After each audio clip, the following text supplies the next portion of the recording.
What's going on, guys? This is Martyrs Brigade 99 coming to you once again with another session of Dark Souls PvP.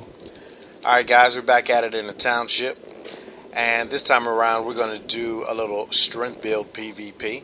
And actually, this is nothing but a short preview of a three-part series that I intend to upload later on this week. Now, as many of you guys already know, in most cases, you see a lot of guys using the dexterity weapons. May it be katanas, some of the weapons in the halberd class, a lot of the spears. Every now and then you'll see a dagger or a curved sword.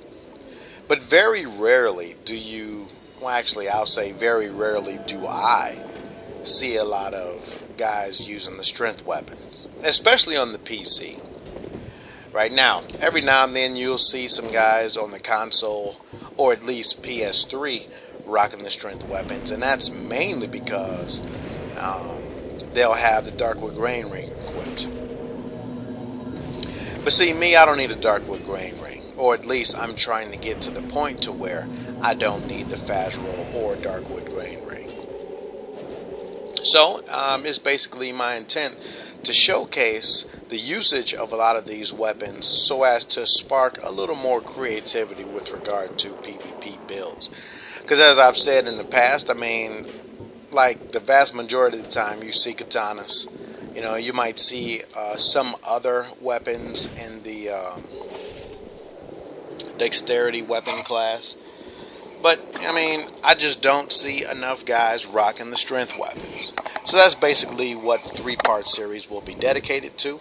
And this is basically just going to be a preview of what you'll see later on this week. Now, some of you guys may be asking yourself, holy crap, this guy is getting invaded by a whole bunch of guys. Well, I'm basically rocking the Grave Lord Servant Covenant right now.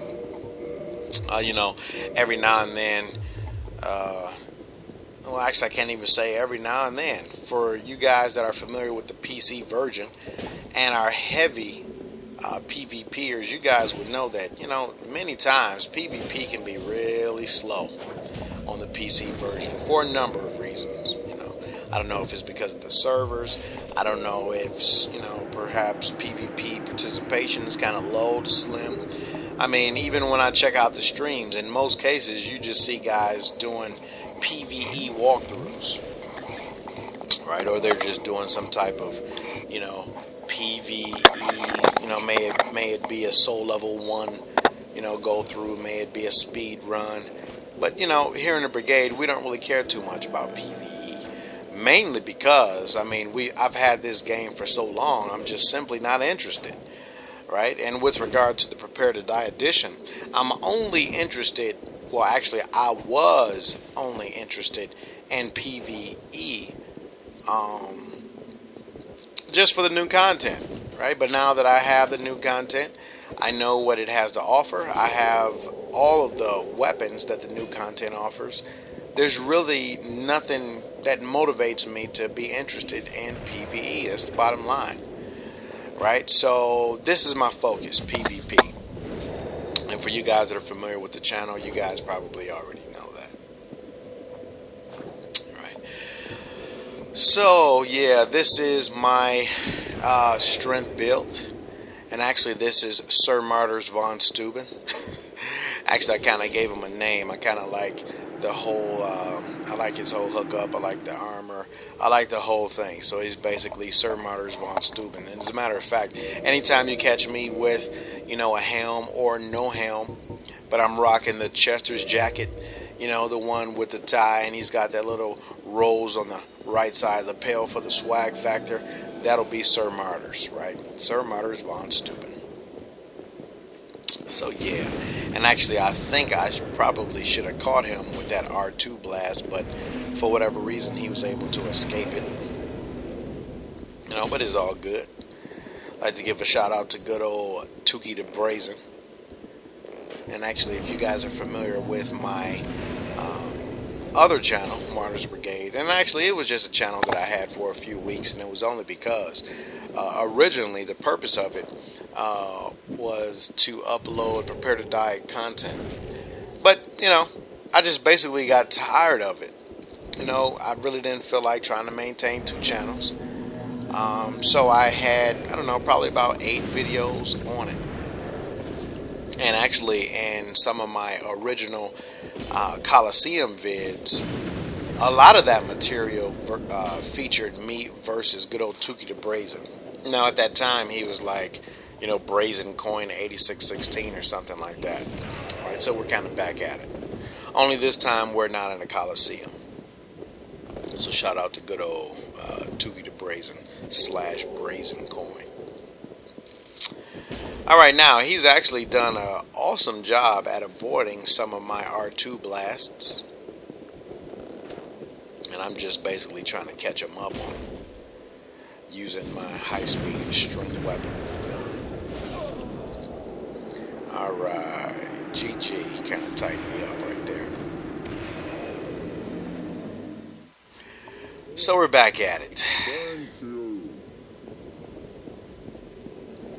Alright, look like we have a Life Hunt Scythe right here, which is basically one of the easy weapons to parry. And hopefully I'll get an opportunity to parry it. I used to be kind of, somewhat intimidated by this weapon in the past. Like I was intimidated by most weapons until I learned how to parry them. Right? But as I have said on a number of occasions, as soon as you learn to parry, PvP gets a lot more easy, right? And actually, man, he just bled me out real quick. And you know what? That's a pretty good weapon for bleeding out. Pretty good dexterity weapon, because if you notice, he was basically down to next to nothing. But just so happened that my weapon swings so slow, I didn't have the opportunity to hit him. Right? And I kind of got a little overconfident. I said to myself, okay, well, I mean, my weapon swings slow, but he's getting ready to die because his vitality is next to nothing. Right? But just so happened that he was able to get 3 or 4 swings before I was able to swing once, and he, fortunately for him, bled me out. Now, this particular player right here, I mean, he's basically a BS Fisher / parry spammer almost, I would say. Mainly, and actually that's not saying anything negative. I'm just basically making an observation about his tactic, and I'll run into him in a few more matches. One thing that you will notice, he does the run-up parry technique, right, where he just kind of runs up to you and parry. And if he's not doing that, he's shooting in straight for the backstab, which is not necessarily doing any credit to the claws. Right, because I've seen a lot of guys be pretty effective with the claws without BS fishing or or parry spamming. And as a matter of fact, he will probably be a lot more successful, if he kind of mix up his attacks and not look so obvious. All right, so we have 2 guys rocking a lot of that emit force. We saw Tukey the Brazen doing it, and this is the high-speed dexterity weapon guy who bled me out the first time. He's kind of using that emit force, which is good. Right? You don't really see that emit force used a lot. Well, at least I don't. Right? I can't really speak for anybody else.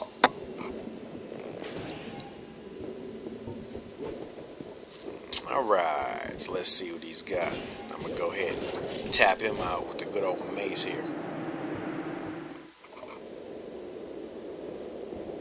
Alright, so I'm back at it. So let's just go ahead and notice his tactics. Let's see if he'll do it this time around. Alright, dude, here's a little shout out. Okay, now what's going on? Who am I taking? The blue or the red? Okay. The red guy looks like he wants to hurry up and get his match over with. Okay. Everybody's kind of confused at this point. Alright, so I'm going to take the good old Spirit of Vengeance, the claw guy. Right, with his high vitality self. And if you notice, he's not attacking. He's not really doing anything. But I was lucky to get off an R2 one-handed attack, which inflicted 700 damage. See, if you notice his attacks, he's not even really doing anything. He's not doing anything other than the parry attempts. and looking for an opening for BS. Which, if you want to be more effective, and actually, the build that I'm using right now is only a 105. He's obviously a much higher build. Right? Obviously a much higher. And the reason why I say that, well, actually, I can't say obvious. I'll take that back. Because I think those claws had some type of fire or chaos effect. I can't really remember. So I can't really say that. I just thought so initially because he had the fast roll with the giant armor and Mask of the Mom. But now that I think about it, he's probably a high endurance build with elemental weapons. Right, alright.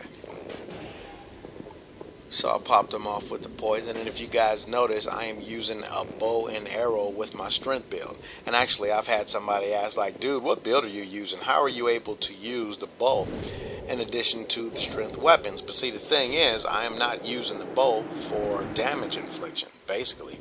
I'm just using it for the status effects. Right. Alright, using it for the status effects.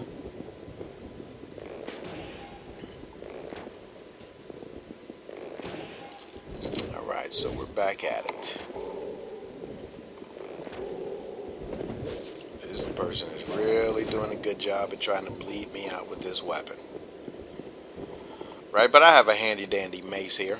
So let's just see if he closes the distance. I'll go ahead and try to tighten him up with it. That mace is awesome. You guys see that? All that damage I was able to inflict in just a few blows. Okay, so this person is a dexterity / intelligence build. Right, and actually I don't know how much intelligence, but I am willing to say that he or she has at least 18. Right, because that is the minimum intelligence requirement for that particular spell. Alright, so he or she is swimming with the fishes.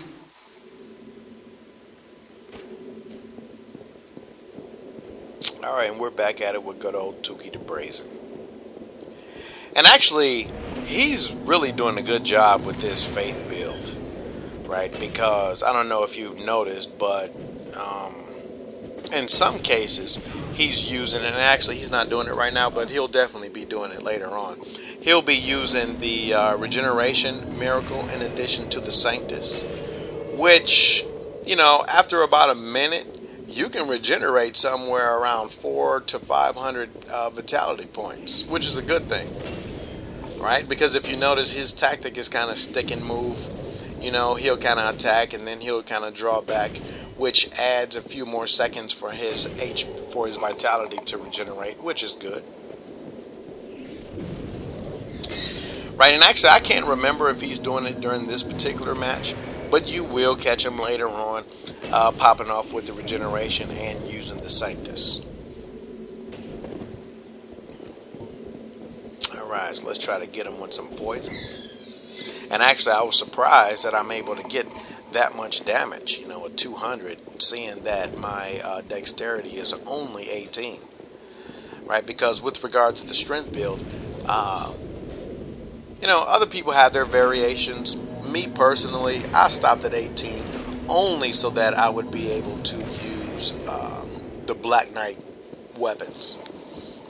Because as most of you know, that is the minimum dexterity requirement that you'll need for the Black Knight weapons, although all of the Black Knight weapons are strength weapons.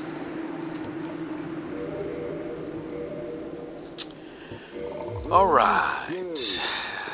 So we have a Chandler head here.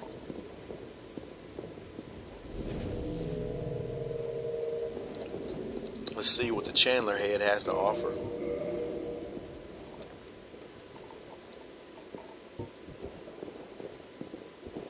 Alright, so he is the typical katana buff player. So he's probably from the consoles.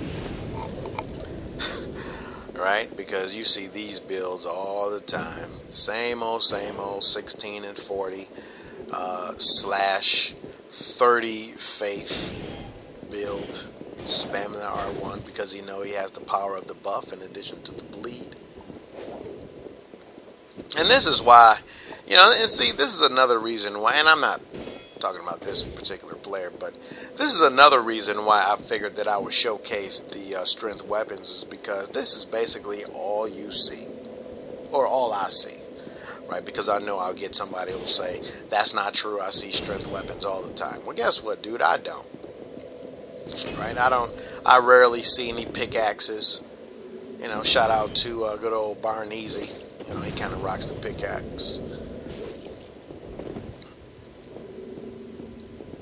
But yeah, you rarely see any guys using the pickaxe or the mace or the reinforced club or the regular club.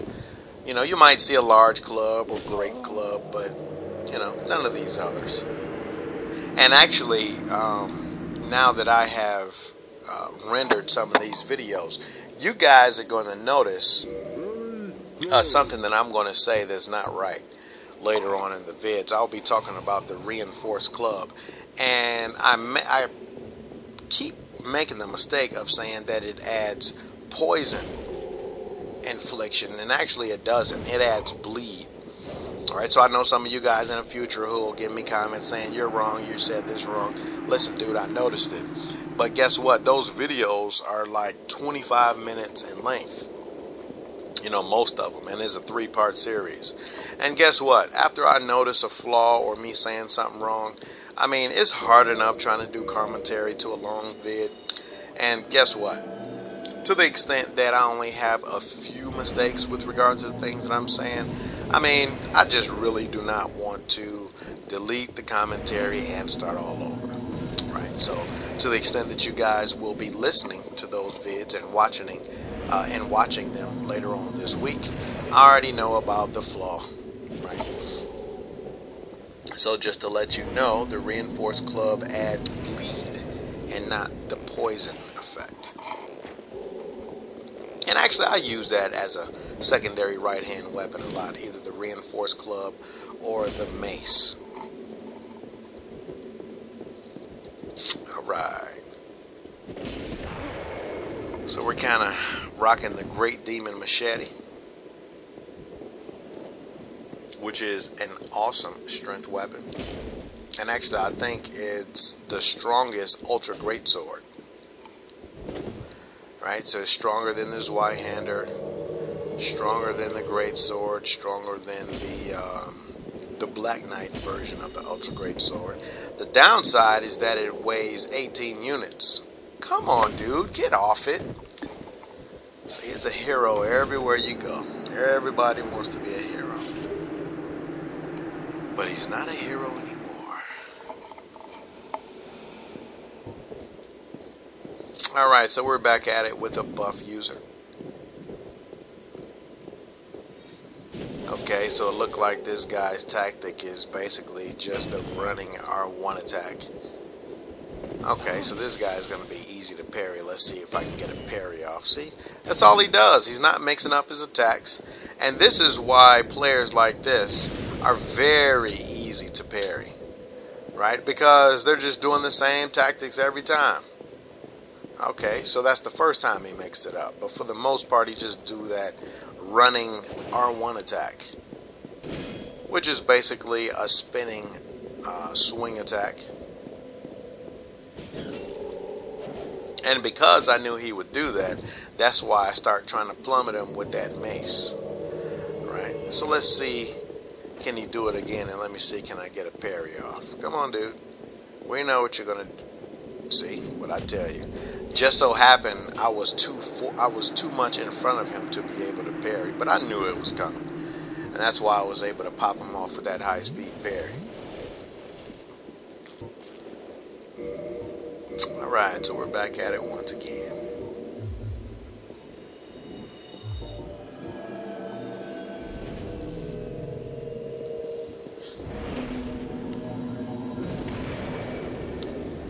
Alright, he's doing a good job with that immense force, and now he's using the Zweihander. Alright, so it looks like he is a strength slash... Actually, I can't even necessarily say strength build, right? Because he could be a pure faith build, but just using either occult or divine weapons, which is probably what he's doing. Right, I actually doubt that he's a strength slash faith build. He's probably just using all of the weapons that he can, but just using either occult or divine. Alright, so as you guys can see right now, he's rocking the Sanctus, while at the same time casting Rhea's Regeneration Miracle. And see, as you guys can see for yourself, this is why I'm really digging the Gravelord Covenant. Right? Because I'm getting a whole bunch of invasions, and they're pretty rapid. Missed that one, and actually that attack is pretty strong. And the reason why I prefer this club over the Great Club is because this particular club does add poison effects.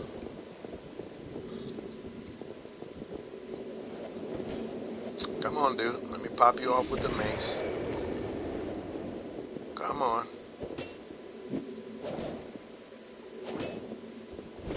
And actually, I really like running into players like good old Tuki here, mainly because he is not the type of player that uses the same weapons all the time. Right? He's not the typical katana user. You know, he's not the typical faith builder that only uses Wrath of the Gods or buff, right? Because if you guys have been paying attention, he uses not only Wrath of the Gods, and actually, not only does he use Wrath of the Gods, but he does not spam the Wrath of the Gods, which is a good thing. But, you know, he uses Wrath of the Gods, he uses Force, he doesn't use a buff, and he mixes it up with a wide range of weapons. You know, if you guys paid attention in the very beginning, he was using the Lucerne. Then he switched off to the Zweihander, so he pretty much mixes it up, which is a good thing. I like running into players like these who do not stick to the typical great sword slash katana weapons. He loves to mix it up, which is good. Alright, so we're back to the Claw guy. Good old Freddy Krueger wannabe. And just pay attention to his tactic. He's not, see, going in for the BS. That's all he does, and you'll just notice he'll just start trying to parry. Or shoot in for, see, trying to shoot in for BSs, but I just counter-circled him. That's why I was able to hit him off with a BS. And he'll just keep doing the same thing, trying to BS or parry. Which is really, see, here he goes again. That's his bread and butter, right? That's his A plan. Which is basically not doing his build any justice.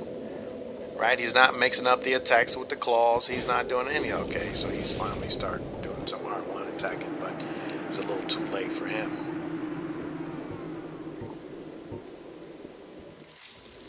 Alright.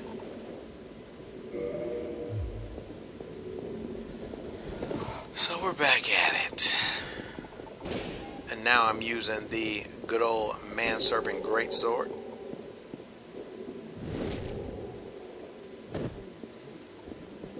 Try to hit him with a high-speed, strong jumping attack. Luckily for him, I missed it. Try to inflict him with poison, and hopefully the poison can kill him. Because after fighting him a number of times, I know his tactic is to try to bleed me out, which is good because that weapon has pretty good bleed accumulation, and it's pretty strong. Right? As a matter of fact, I would say it's probably as strong as the Painting Guardian sword, but it just has a longer reach, right? Because that Painting Guardian sword can also inflict blood pretty well. The only difference is, I mean, it's just a short weapon. So you really have to be pretty close with that Painting Guardian sword. Alright, dude. So he's kind of rocking the... Okay, what shield is that? Okay, he's using the target shield. I'm using a buckler. And he's rocking the Moonlight my great sword. Okay. So that's cool. Okay, I'm pretty sure that jump was a mistake on his part.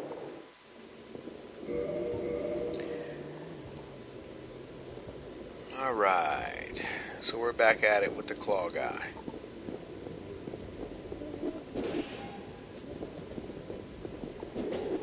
So let's see what he's got. And actually, I really need to be careful with this guy, because since I know that he's basically just looking for the parry, you know, I really need to mix up my attacks. Guys, notice that high speed kick there because he was shooting in for a BS. Right, just another demonstration that not only is the counter circle technique a good BS defense, but also the kicks. Right, and I always try to point that out. I know some of you guys are familiar with the channel. It's like, okay, dude, we get it by now. You know, we understand how to defend against the attacks. And first off, I'd like to give a shout out to whoever dropped those 20 Eyes of Death for me. Actually, I didn't have time to really see who dropped it because it was one of those times where I had a few people here. So whoever dropped those Eyes of Death, if you're watching the video and you're listening, I appreciate it. All right, good looking out for that. All right, so let's see, what do we have here? And actually, this is a pretty long video, right? And it's actually kind of difficult for me to sit here because most of my videos, now if you see, good old Tuki the Brazen popped off his little regeneration, and he's got the Sanctus, right, which actually does pretty well for him, right? Because actually he's even sent me a note and said, look, dude, the only reason why I was saved was because I have the vitality regeneration going on, which, you know, I think a lot of people sleep on. And this is why I like fighting guys like Tuki, because he is not what I would call the standard player, right? And I say the standard player mainly because you basically see the same thing all the time, especially on the consoles, right? You see the ninja flip with the katanas and the buffs, and he kind of goes outside the box, right? He switches up with the weapons, he switches it up with his tactics, and he also switches it up with his equipment selection. Right, because actually I got the idea for Sir Martyrs von Steuben by watching his build, and actually his version of the build was a mage / strength build. Alright, so this person is rocking the high speed Great Scythe, which is super easy to parry, but you really have to be careful with those strong attacks. Because not only are they strong, but they can inflict bleed. And actually, I parried a little too early right there. Come on, dude. And you know, in some cases, well, apparently not in this case. What I was going to say is, in some cases, I tried to bait those guys into doing that running R1 attack. And I try to do that by basically, you know, keeping a distance and not staying close. Because most of the time when you keep a distance, they kind of say, okay, well, I'll just close in the distance by running in and doing that sprinting R1 attack. But basically, I want you to do that sprinting R1 attack because I'm looking to parry it. Right? So, you know, for some of you guys that love that weapon and, you know, you're trying to bleed people, see, he does that all the time. I ran into that guy before, and he does the same tactic, which is why it's basically easy to parry him. He does the same thing, the running R1 swing around the back attack. I know that cut sounded kind of long. But dude, if you're watching this video, please mix up those attacks. Because if you're playing against a guy who can parry, I mean, you're pretty much really predictable. Right? Which is why I was able to get off with those parries rather well. Alright. What do we have here? Now, I made a mistake and hit him with the arrow. Right, so if you notice, I kind of backed off to allow him to heal. He got the message, so now it's ready for battle. Now, one thing with these ultra great swords, you really have to...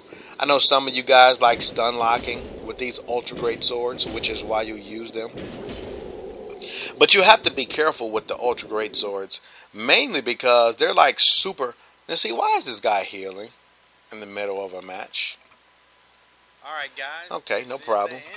As I was saying, you really have to be careful, because ultra great swords are like super easy to parry on that second swing. So this is why even... Okay, now he's popping humanity. Alright, so I would say that he's a spoil sport. Alright, there's no reason to pop into humanity or anything like that, because, you know, we're not doing anything cheap. Right, I'm not chain BSing him. I'm not using a Hornet Ring. I'm not doing any of that. So let's just go ahead and get him out of the arena. We don't need players like that. Good looking, good old Tukey. Rocking the Regeneration and the Sanctus. And the Estoc for a little swag. And actually, this guy beats me a few times with that Estus. Oh, Estoc, excuse me. With that Estoc. Alright, so he just fired up the good old Regeneration.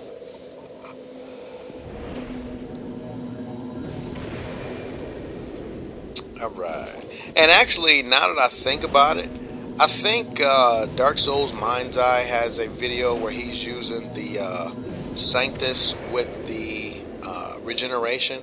And I think he kind of noted how much you get per minute. I think it's like 600 Vitality Regeneration. I can't really remember. I know he has a video out there where he's basically using the it's like some type of regeneration cleric, he called it, or something like that. I'll have to check it, but I think it's actually like 500 or 600 vitality per minute, right, when you use the combination of the regeneration plus the Sanctus.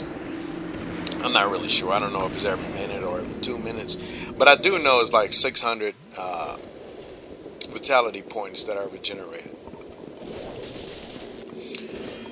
Alright, so we're back at it, and we have an Avalon / Katana user, which is a pretty good combination. I don't really see that many Avalons used a lot. And actually, the only time I do see the Avalon, usually people are using the Lightning Avalon with the lightning bolts. Right, but it doesn't look like he's using that. It looks like he's just using the standard Avalon with the standard large bolts.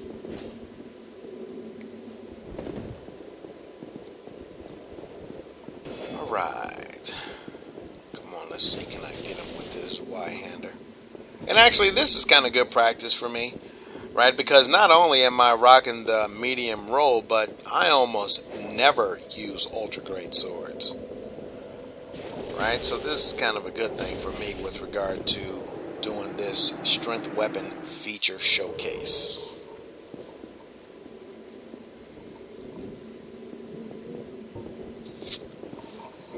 Alright, what's up, dude? Give me a bow, so I'll go ahead and give him a gesture.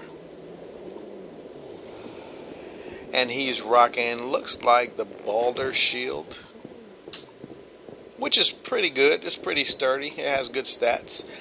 I think it has the highest stability for a medium shield, only second to the Silver Knight shield.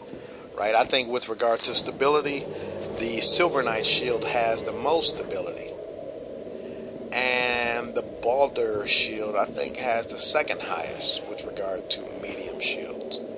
But it's kind of heavy, right? I think a lot of those medium shields. Come on, dude, get off it. With your little humanity popping. And actually, I would rather that guy just go ahead and use that purple moss than pop a humanity. But since he did, I said, you know what? I'll just flask. And he knows his fate. And this is why I like the status effects. And actually, he's bowing because he knows that the match is over. He's going to die real soon. Ciao. Yeah, that's why I like those status effects.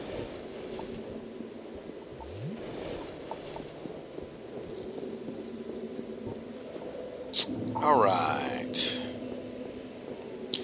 Well, I hope you guys enjoyed the preview. As I said before, the three-part series will be uploaded later on this week. That was a good parry right there, and he's rocking the Hornet ring.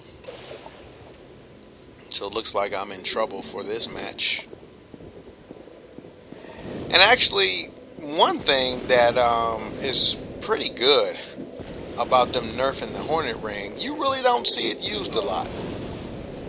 Right now, he kind of cooked me up pretty good with that Chaos Fireball. Alright, guys, this is the end of it. I hope you guys enjoyed the preview of what's going to be coming in this Saturday's uploads. Well, until next time, Martyrs Brigade is out.